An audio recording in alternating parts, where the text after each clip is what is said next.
सो हे one आप लोग का बहुत बहुत स्वागत है हमारे यूट्यूब चैनल स्टडी पॉइंट रहा में। तो गाइस आप लोगों के लिए मैं बिहार पुलिस का टॉप 30 जीके जीएस का एमसीक्यू लेकर आई हूँ गाइस, जो आप सभी स्टूडेंट के लिए बहुत ज्यादा इंपॉर्टेंट होने वाला है। और आप सभी स्टूडेंट से इतना ही रिक्वेस्ट है कि प्लीज इसका नोट जरूर बनाइएगा, क्योंकि ये आप सभी स्टूडेंट के लिए बहुत इंपॉर्टेंट होने वाला है। जिन लोगों को भी बिहार पुलिस का एग्जाम देना है तो उनके लिए ये बहुत ज्यादा जरूरी है। अगर आपको सिलेक्शन लेना है तो प्लीज इसका नोट जरूर बनाइए और इसको रिवाइज करिए। जितना ज्यादा आप रिवाइज करेंगे आपकी चीजें जो है उतना ज्यादा आपका क्वेश्चन जो है वो क्लियर आउट होगा।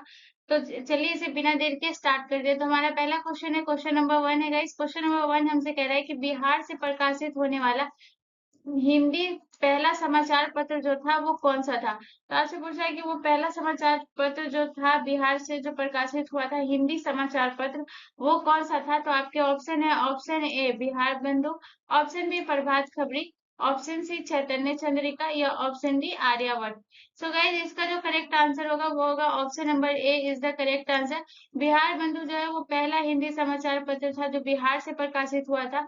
और अगर आपसे क्वेश्चन पूछे कि ये कब प्रकाशित हुआ था तो ये भी आपको ध्यान रखना है कि 1872 ईस्वी में जो है ये प्रकाशित हुआ था। एक पॉइंट आपको ये नोट करना है कि 1872 में प्रकाशित हुआ था। और अगर बोला जाए कि ये बिहार बंधु की जो शुरुआत थी वो किसने की थी, तो ये भी आपको ध्यान रखना है कि केशव राम भट्ट ने जो है इसकी शुरुआत की थी। तो ये भी आपको ध्यान रखना है, ये बहुत इंपॉर्टेंट नेम है गाइस। तो ये भी ध्यान रखिएगा कि केशव राम भट्ट के द्वारा जो है इसकी शुरुआत हुई थी। और बिहार बंधु जो है वो बिहार से प्रकाशित होने वाला पहला हिंदी समाचार पत्र था, ये भी आपको ध्यान रखना है। और कब प्रकाशित हुआ था, तो 1872 ईस्वी में। अगर आपसे पूछेगा इसकी अंग्रेजी समाचार पत्र जो था वो कौन सा था पहला, तो ये भी आपको ध्यान रखना है कि जो अंग्रेजी में प्रकाशित हुआ था पहला जो बिहार में प्रकाशित हुआ था अंग्रेजी समाचार पत्र, तो इसका भी नाम आपको ध्यान रखना है। इसका नाम था द बिहार हेराल्ड। तो ये भी आपको ध्यान रखना है कि द बिहार हेराल्ड जो था वो भी मतलब कि बिहार से प्रकाशित हुआ था, और ये हमारा पहला अंग्रेजी समाचार पत्र था। ये भी आपको ध्यान रखना है, ये भी बहुत ज्यादा इंपॉर्टेंट है। तो इसको भी आप नोट कर लीजिएगा गाइस, ये भी बहुत ज्यादा इंपॉर्टेंट है। और अगर आपसे पूछे कि ये जो प्रकाशित हुआ था ये कब प्रकाशित हुआ था, तो ये हुआ था 1875 ईस्वी में जो है ये प्रकाशित हुआ था। तो पहला हिंदी समाचार पत्र जो है वो 1872 में प्रकाशित हुआ था। और जो अंग्रेजी समाचार पत्र हुआ था वो 1875 ईस्वी में हुआ था। तो ये ध्यान रखिएगा, ठीक है। चलिए नेक्स्ट क्वेश्चन की तरफ। अगला क्वेश्चन हमारा क्वेश्चन नंबर 2 है गाइस। क्वेश्चन नंबर 2 हमसे कह रहा है कि वेद त्रय या त्रय जो है इनमें से किन तीन वेदों को संयुक्त रूप से कहा जाता है, ठीक है। तो आपके ऑप्शन है, ऑप्शन ए अथर्ववेद, ऋग्वेद और सामवेद को, ऑप्शन बी ऋग्वेद, यजुर्वेद और सामवेद को, या ऑप्शन सी अथर्ववेद, यजुर्वेद और सामवेद को, या ऑप्शन डी अथर्ववेद, ऋग्वेद और यजुर्वेद को। तो इसका जो करेक्ट आंसर होगा वो होगा option number B is the correct answer. Rigveda, Yajurveda और सामवेद को जो है वेद त्रय या त्रय के कहा जाता है, क्योंकि जो इन तीनों वेदों की जो है ऋग्वेद और यजुर्वेद और सामवेद जो है इन तीनों वेदों की जो विषय वस्तु है वो सेम ही है। जैसे कि यज्ञ, धार्मिक कर्मकांड, देवताओं की प्रार्थना, संगीत, गायन, तो ये तीनों वेदों की जो है वो विषय वस्तु सेम है, इसलिए इसे वेद त्रय या त्रय कहा जाता है। चलिए नेक्स्ट क्वेश्चन की तरफ। अगला क्वेश्चन हमारा क्वेश्चन नंबर 3 है गाइस। क्वेश्चन नंबर 3 हमसे कह रहा है कि किसके निर्माण के लिए हीमोग्लोबिन और मायोग्लोबिन दोनों आवश्यक होते हैं, ठीक है। तो आपके ऑप्शन है, option A vitamin A, option B vitamin B12, option C iron, या option D calcium. So guys इसका जो करेक्ट आंसर होगा वो होगा option number C is the correct answer. Iron के लिए निर्माण के लिए जो है वो मायोग्लोबिन और हीमोग्लोबिन जो है वो दोनों आवश्यक होते हैं। और ये बहुत ज्यादा इंपॉर्टेंट प्रश्न है, इसको ध्यान रखिएगा। चलिए नेक्स्ट क्वेश्चन की तरफ। अगला क्वेश्चन हमारा क्वेश्चन नंबर 4 है। इस क्वेश्चन नंबर 4 हमसे कह रहा है कि भारत में केला का सर्वाधिक उत्पादन जो है वो किस राज्य में होता है। तो केला का सर्वाधिक उत्पादन है किस राज्य में, तो आपके ऑप्शन है, option A Gujarat, option B Tamil Nadu, option C Madhya Pradesh, या ऑप्शन डी उत्तर प्रदेश। तो गाइस इसका जो करेक्ट आंसर होगा वो होगा option number B is the correct answer. Tamil Nadu में जो है वो तमिलनाडु राज्य जो है वो सर्वाधिक केला उत्पादन राज्य है, ये आपको ध्यान रखना है। उसके बाद अगर बात करें गुजरात की, तो मूंगफली का जो सबसे सर्वाधिक उत्पादन होता है वो गुजरात में होता है। तो ये भी आपको ध्यान रखना है कि मूंगफली का सर्वाधिक उत्पादन जो है वो किस राज्य में होता है, तो वो गुजरात में होता है। उसके बाद अगर बात करें कि सोयाबीन का सबसे ज्यादा उत्पादन है वो मध्य प्रदेश में होता है। ये आपको ध्यान रखना है कि सोयाबीन का सबसे ज्यादा उत्पादन होगा वो मध्य प्रदेश में होता है, ठीक है। ये भी आपको ध्यान रखना है। उसके बाद बात करें उत्तर प्रदेश की, तो गन्ना का उत्पादन जो है वो सबसे ज्यादा उत्पादन जो करने वाला राज्य है वो उत्तर प्रदेश है। तो ये आपको ध्यान रखना है कि केला का सर्वाधिक उत्पादन तमिलनाडु करता है, मूंगफली का सबसे ज्यादा उत्पादन गुजरात में होता है, सोयाबीन का सर्वाधिक उत्पादन राज्य जो है वो मध्य प्रदेश है, और गन्ना का सर्वाधिक उत्पादन राज्य जो है वो उत्तर प्रदेश है। चलिए नेक्स्ट क्वेश्चन की तरफ। अगला क्वेश्चन हमारा क्वेश्चन नंबर 5 है गाइस। क्वेश्चन नंबर 5 कह रहा है कि न्यायिक पूर्वावलोकन के सिद्धांत को भारत के संविधान में किस देश के संविधान से शामिल किया गया है? ठीक है, तो न्यायिक पूर्वावलोकन यानी कि जुडिशियल रिव्यू जो है वो किस संविधान से लिया गया है? तो आपके ऑप्शन है अमेरिका से, ऑप्शन बी जापान से, ऑप्शन सी रूस से, या ऑप्शन डी ऑस्ट्रेलिया से। तो इसका जो करेक्ट आंसर होगा वो होगा option number A is the correct answer. America के संविधान से जो है वो न्यायिक पूर्वावलोकन के सिद्धांत जो है वो लिए गए हैं। यहाँ तक कि सिर्फ यही नहीं, और भी बहुत सारे, जैसे कि मौलिक अधिकार भी आपको लिया गया है। बहुत इंपॉर्टेंट प्रश्न है, ये ध्यान रखिएगा कि मौलिक अधिकार का जो प्रेरणा लिया गया है वो कहाँ से लिया गया है, तो ये भी आपको ध्यान रखना है। अमेरिका के संविधान से लिया गया है, ये भी आपको ध्यान रखना है। ठीक है, चलिए नेक्स्ट क्वेश्चन की तरफ। अगला क्वेश्चन हमारा क्वेश्चन नंबर 6 है। इस क्वेश्चन नंबर 6 कह रहा है कि बिहार में सबसे अधिक आबादी वाली जो जनजाति है वो कौन सी जनजाति है? तो आपके ऑप्शन ए संथाल जनजाति, ऑप्शन बी गोंडी जनजाति, ऑप्शन सी ओराव जनजाति, या ऑप्शन डी खरवार जनजाति। तो गाइस इसका जो करेक्ट आंसर होगा वो होगा option A is the correct answer. Santhal जनजाति जो है वो बिहार में सबसे अधिक आबादी वाली जनजाति है, ये आपको ध्यान रखना। और अगर आपको बताए कि संथाल जनजाति जो है वो किस क्षेत्र में ज्यादा पाई जाती है, तो झारखंड में जो है वो संथाल जनजाति ज्यादा पाई जाती है। उसके बाद आपको याद रखना है पश्चिम बंगाल में भी है जो बहुत ज्यादा पाई जाती है। ये भी आपको ध्यान रखना है कि संथाल जनजाति अगर पूछे कि कहाँ है पाई जाती है सबसे ज्यादा, तो याद रखिएगा झारखंड, और दूसरा पश्चिम बंगाल। ठीक है, ये दोनों बहुत ज्यादा इंपॉर्टेंट है, इसको याद रखिएगा। चलिए नेक्स्ट क्वेश्चन की तरफ। अगला क्वेश्चन हमारा क्वेश्चन नंबर 7 है गाइस। क्वेश्चन नंबर 7 कह रहा है कि इनमें से कौन सा दर्रा जो है उसके राज्य के साथ सुमेलित नहीं करता है, यानी कि कौन सा दर्रा जो है वो राज्य से मैच नहीं कर रहा है। तो आपके ऑप्शन ए सिपकिला दर्रा, जो कह रहा है कि ये जम्मू कश्मीर राज्य में है। ऑप्शन बी आपसे कह रहा है कि रोहतांग दर्रा, जो कि हिमाचल प्रदेश में है। ऑप्शन सी बोमडीला दर्रा, जो कि अरुणाचल प्रदेश में है, या ऑप्शन डी जिलेपला दर्रा, जो कि सिक्किम में है। अगर बात करें जिलेपला दर्रा जो सिक्किम में, ये करेक्ट है, इसका जो मिलान है वो सही है। उसके बाद बोमडीला दर्रा भी हमारा अरुणाचल प्रदेश में है, तो ये भी करेक्ट आंसर हो जाएगा। रोहतांग दर्रा भी जो है वो भी हमारा हिमाचल प्रदेश में है, तो ये भी कट हो जाएगा, सही हो जाएगा। और सिपकिला दर्रा जो है वो जम्मू कश्मीर में नहीं है, तो आपसे बोल रहा है कि सुमेलित कौन सा नहीं है, तो इसका करेक्ट आंसर हो जाएगा option A is the correct answer. Shipki La दर्रा जो है वो जम्मू कश्मीर में नहीं है। और अगर आपसे पूछे कि ये कौन से राज्य में, तो ये ध्यान रखिएगा कि हिमाचल प्रदेश में। सिपकिला दर्रा जो है वो हिमाचल प्रदेश में, ये आपको ध्यान रखना है। चलिए नेक्स्ट क्वेश्चन की तरफ।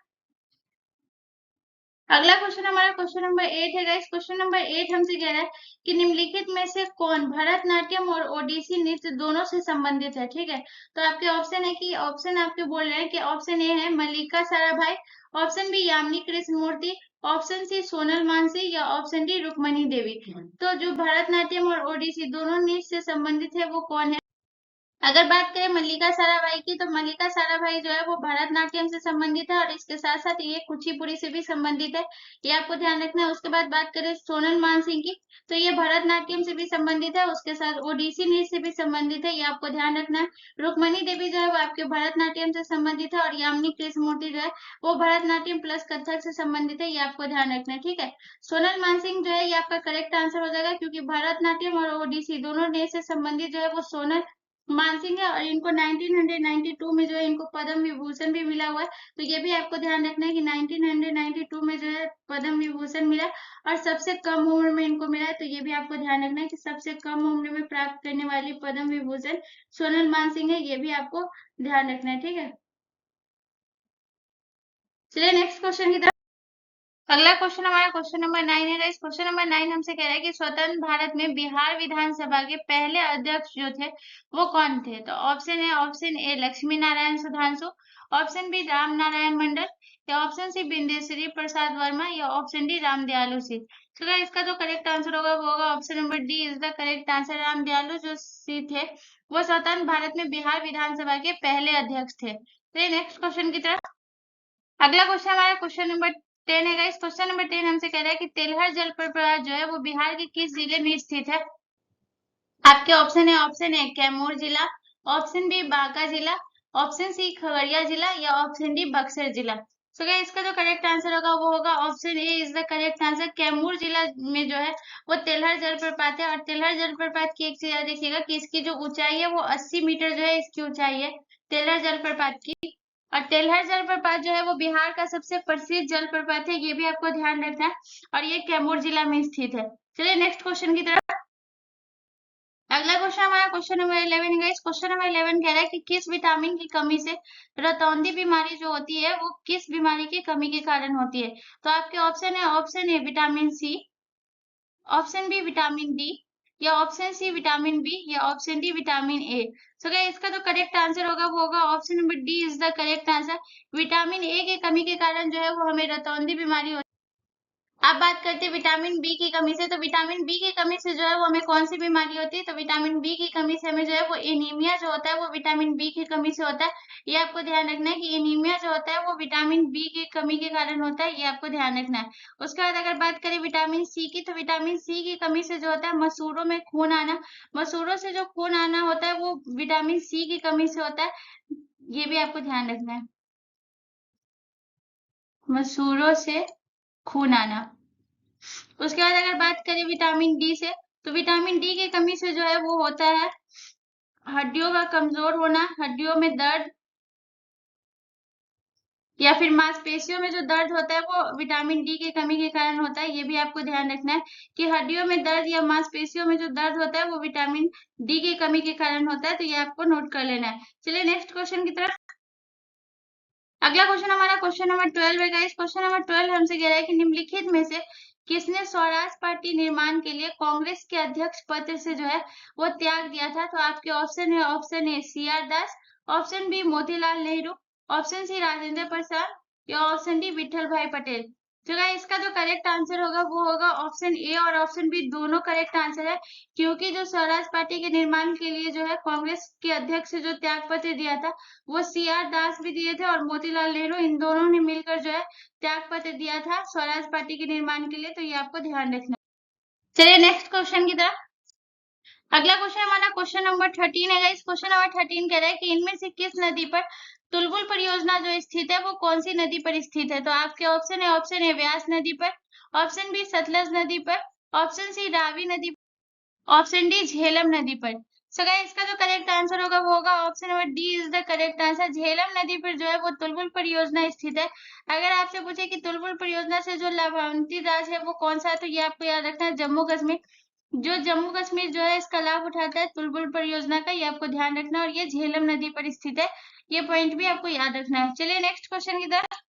अगला क्वेश्चन हमारा क्वेश्चन नंबर 14 है गाइस। क्वेश्चन नंबर 14 कह रहा है कि भारत रत्न का सम्मान पाने वाला खेलों का पहला व्यक्ति जो है वो कौन है। यानी कि खेल में जो है सबसे पहले व्यक्ति कौन है जिसको भारत रत्न का सम्मान मिला है। तो आपके ऑप्शन है Sunil Gavaskar, option B Dara Singh, option C Sachin Tendulkar या option D Milkha Singh. So guys इसका जो करेक्ट आंसर होगा वो होगा option C is the correct answer. Sachin Tendulkar को जो है वो भारत रत्न का सम्मान पाने वाला जो है वो खेलों का पहला व्यक्ति है जिन्होंने भारत रत्न सम्मान जिनको मिला। अगर आपसे पूछे कि इनको भारत रत्न सम्मान कब मिला, तो ये भी आपको ध्यान रखना है कि 2014 में जो है इनको भारत रत्न सम्मान मिला, ये आपको नोट करना है। चलिए नेक्स्ट क्वेश्चन की तरफ। अगला क्वेश्चन हमारा क्वेश्चन नंबर 15 है। इस क्वेश्चन नंबर 15 कह रहा है कि दिए गए तत्वों में से कौन सा तत्व परमाणु विखंडन अभिक्रिया के लिए उपयोग नहीं किया जा सकता है। ठीक है, तो आपसे पूछ रहा है कि परमाणु विखंडन अभिक्रिया के लिए कौन सा ऐसा तत्व है जो उपयोग नहीं किया जाता है। तो आपके ऑप्शन है uranium, option B thorium, option C hydrogen या option D plutonium. So guys इसका जो करेक्ट आंसर होगा वो होगा ऑप्शन सी। परमाणु विखंडन अभिक्रिया के लिए जो उपयोग नहीं किया जा सकता है वो हाइड्रोजन है। तो ऑप्शन सी जो है वो करेक्ट आंसर हो जाएगा। चलिए नेक्स्ट क्वेश्चन की तरफ।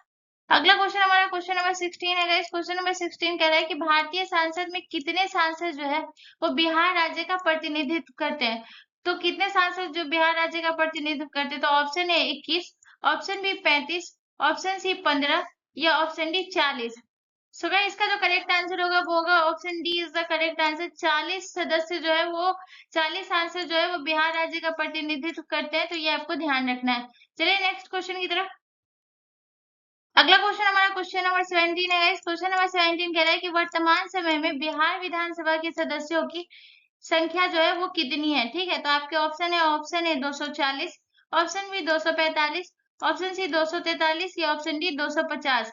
तो गाइस इसका जो करेक्ट आंसर होगा वो होगा option C is the correct answer. 243 जो है वो वर्तमान समय में बिहार विधानसभा के सदस्यों की संख्या जो है वो 243 है, ये आपको ध्यान रखना है। ठीक है, चलिए नेक्स्ट क्वेश्चन की तरफ। अगला क्वेश्चन हमारा क्वेश्चन नंबर 18 है। इस क्वेश्चन नंबर 18 कह रहा है कि निम्नलिखित में से भरतपुर पक्षी अभयारण्य जो है वो इनमें से किस राज्य में स्थित है। तो आपसे पूछ रहा है कि भरतपुर पक्षी अभयारण्य जो है वो किस राज्य में स्थित है। तो आपके ऑप्शन है, option A Rajasthan, option B Uttar Pradesh, option C Sikkim या option D Tamil Nadu. So guys इसका जो करेक्ट आंसर होगा वो होगा option A is the correct answer. Rajasthan में जो है वो हमारा भरतपुर पक्षी अभयारण्य है, और भरतपुर जिला जो है वो राजस्थान में ही पड़ता है। तो ये आप यहाँ से आप ध्यान रखिएगा, जब भी भरतपुर पक्षी अभयारण्य की बात करें तो याद रखिएगा कि भरतपुर जिला राजस्थान में है, तो भरतपुर पक्षी अभयारण्य जो है वो भी आपका राजस्थान में होगा। चलिए नेक्स्ट क्वेश्चन की तरफ। अगला क्वेश्चन हमारा क्वेश्चन नंबर 19 है। इस क्वेश्चन नंबर 19 कह रहा है कि संविधान के अनुच्छेद 1 में भारत को जो है वो क्या कहा गया है। तो आपके ऑप्शन है, ऑप्शन ए महासंघ, ऑप्शन बी परिसंघ या ऑप्शन सी राज्यों का संघ या ऑप्शन डी इनमें से कोई नहीं। तो क्या इसका जो करेक्ट आंसर होगा वो होगा option C is the correct answer. संविधान के अनुच्छेद 1 में जो है वो राज्यों का संघ कहा गया है, संविधान के अनुच्छेद 1 को, यह ध्यान रखिएगा। चलिए नेक्स्ट क्वेश्चन की तरफ। अगला क्वेश्चन हमारा क्वेश्चन नंबर 20 है। इस क्वेश्चन नंबर 20 है, हमसे कह रहा है कि बास्केटबॉल के प्रत्येक पक्ष में खिलाड़ियों की संख्या जो है वो कितनी है। तो आपके ऑप्शन है, option A 10, option B 5, option C 7 या ऑप्शन डी 4। सो गाइस इसका जो करेक्ट आंसर होगा वो होगा option B is the correct answer. Basketball के प्रत्येक पक्ष में जो खिलाड़ियों की संख्या होती है वो 5 होती है। अगर बात करें 7 खिलाड़ी किसमें होते हैं, तो कबड्डी में जो है वो 7 खिलाड़ी होते हैं। ये आपको ध्यान रखना है कि कबड्डी में जो है वो कितने खिलाड़ी होते हैं, तो टोटल 7 खिलाड़ी होते हैं। पोलो में जो है वो 4 खिलाड़ी होते हैं, ये आपको ध्यान रखना है। कबड्डी में 7 होते हैं, पोलो में जो है वो 4 होते हैं, और लाक्रोस में जो है वो 10 खिलाड़ी होते हैं, ये आपको ध्यान रखना है। ठीक है, चलिए नेक्स्ट क्वेश्चन की तरफ। अगला क्वेश्चन हमारा क्वेश्चन नंबर 21 है। इस क्वेश्चन नंबर 21 कह रहा है कि भारत के निम्नलिखित में से किस द्वीप में सक्रिय ज्वालामुखी जो है वो पाया जाता है। तो आपके ऑप्शन है, ऑप्शन ए लिटिल निकोबार द्वीप में, ऑप्शन बी बंजर द्वीप में, ऑप्शन सी माया बंदर द्वीप में या ऑप्शन डी नौनिकोरी द्वीप। सो गाइस इसका जो करेक्ट आंसर होगा वो होगा option B is the correct answer. बंजर द्वीप में जो है वो सक्रिय ज्वालामुखी पाया जाता है, ये आपको ध्यान रखना है। चलिए नेक्स्ट क्वेश्चन की तरफ। अगला क्वेश्चन हमारा क्वेश्चन नंबर 22 है। इस क्वेश्चन नंबर 22 कह रहा है कि औरंगाबाद हवाई अड्डा जो है इनमें से किस स्थान पर स्थित है। तो आपके ऑप्शन है, ऑप्शन ए पंजाब में, ऑप्शन बी असम में, ऑप्शन सी मध्य प्रदेश में या ऑप्शन डी महाराष्ट्र में। सो गाइस इसका जो करेक्ट आंसर होगा वो होगा option D is the correct answer. Aurangabad हवाई अड्डा जो है वो महाराष्ट्र में है, ये आपको ध्यान रखना है। ठीक है, चलिए नेक्स्ट क्वेश्चन की तरफ। अगला क्वेश्चन हमारा क्वेश्चन नंबर 23 है। इस क्वेश्चन नंबर 23 कह रहा है कि बिहार का सर्वाधिक वर्षा वाला जिला जो है वो कौन सा है निम्नलिखित में से। तो आपके ऑप्शन है, option A Kaimur, option B Sheohar, option C Aurangabad या option D Kishanganj. So guys इसका जो करेक्ट आंसर होगा वो होगा option number D is the correct answer. Kishanganj जो है वो बिहार का किशनगंज जो है वहाँ सर्वाधिक वर्षा वाला जो जिला है वो किशनगंज है। अगर बात करें यहाँ औसत वर्षा जो होती है वो 2177 मिलीमीटर होती है, ये आपको ध्यान रखना है। 2177 मिलीमीटर जो है वो किशनगंज में औसतन वर्षा होती है, ये आपको ध्यान रखना है। ठीक है, चलिए नेक्स्ट क्वेश्चन की तरफ। अगला क्वेश्चन हमारा क्वेश्चन नंबर 24 है। इस क्वेश्चन नंबर 24 कह रहा है कि किस वर्ष महात्मा गांधी कांग्रेस के अध्यक्ष चुने गए थे। ठीक है, तो आपके ऑप्शन है, ऑप्शन ए 1925 को, ऑप्शन बी 1924 को या ऑप्शन सी 1923 को या ऑप्शन डी 1921 को।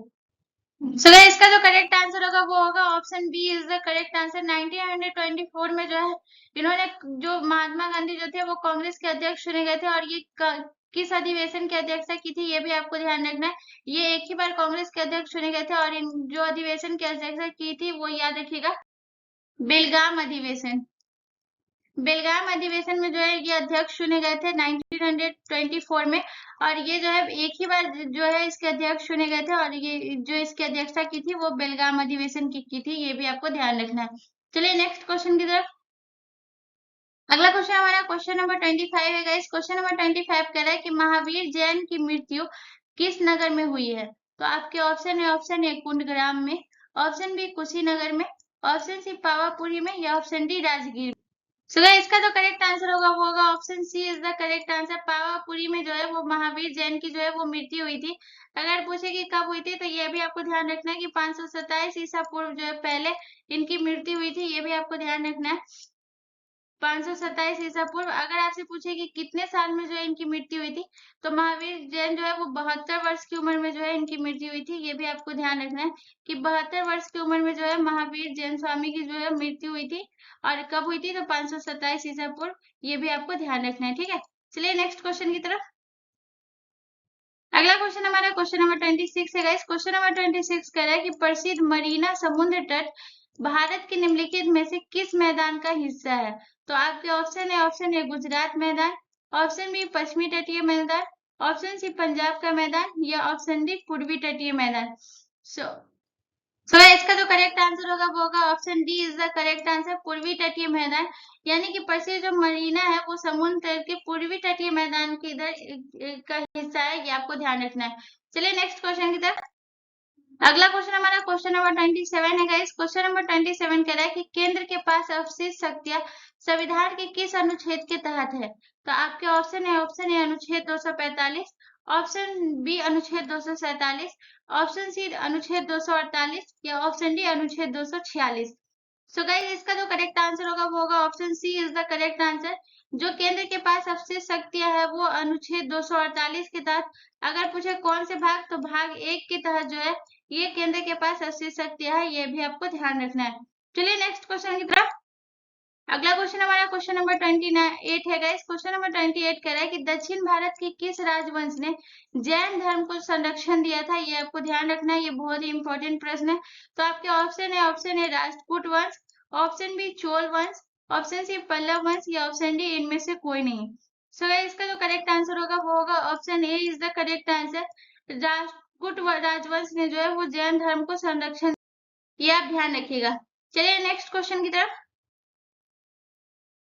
अगला क्वेश्चन हमारा क्वेश्चन नंबर 29 है गाइस। क्वेश्चन नंबर 29 कह रहा है कि निम्नलिखित में से किस पर आर्थिक विकास जो है वो निर्भर करता है? यानी कि एक आर्थिक विकास जो होने के लिए किस किस चीजों पर निर्भर होना पड़ता है, ये आपको ध्यान रखना है। तो आपके ऑप्शन है पूंजी निर्माण, ऑप्शन बी बाजार का आकार, ऑप्शन सी प्राकृतिक संसाधन, या ऑप्शन डी उपरोक्त सभी। सो गाइस आर्थिक विकास जो निर्भर करता है वो इसका जो है करेक्ट आंसर होगा ऑप्शन डी। क्योंकि आपके लिए जो है वो पूंजी निर्माण भी होना जरूरी है, बाजार का आकार और प्राकृतिक संसाधन भी है। ये सारी चीजें जो जरूरी है, तो ये आपको ध्यान रखना है, ठीक है। चलिए नेक्स्ट क्वेश्चन की तरफ। अगला क्वेश्चन हमारा क्वेश्चन नंबर 30 है गाइस। क्वेश्चन नंबर 30 कह रहा है कि बिहार में अनुमंडलों की कुल संख्या जो है वो कितनी है? तो आपके ऑप्शन है 103, ऑप्शन बी 101, ऑप्शन सी 100, या ऑप्शन डी 102। सो गाइस इसका जो करेक्ट आंसर होगा वो होगा option B is the correct answer. Bihar में जो है कुल संख्या जो है अनुमंडलों की वो 101 है। तो ऑप्शन बी जो है वो करेक्ट आंसर हो जाएगा। तो होपफुली गाइस आप लोगों को ये सेशन पसंद आया, मुझे कमेंट करके जरूर बताइएगा कि आपको जो है ये सेशन कैसा लगा। एंड प्लीज गाइस चैनल को जरूर सब्सक्राइब कर लीजिएगा। मिलते हैं नेक्स्ट वीडियो में गाइस, धन्यवाद।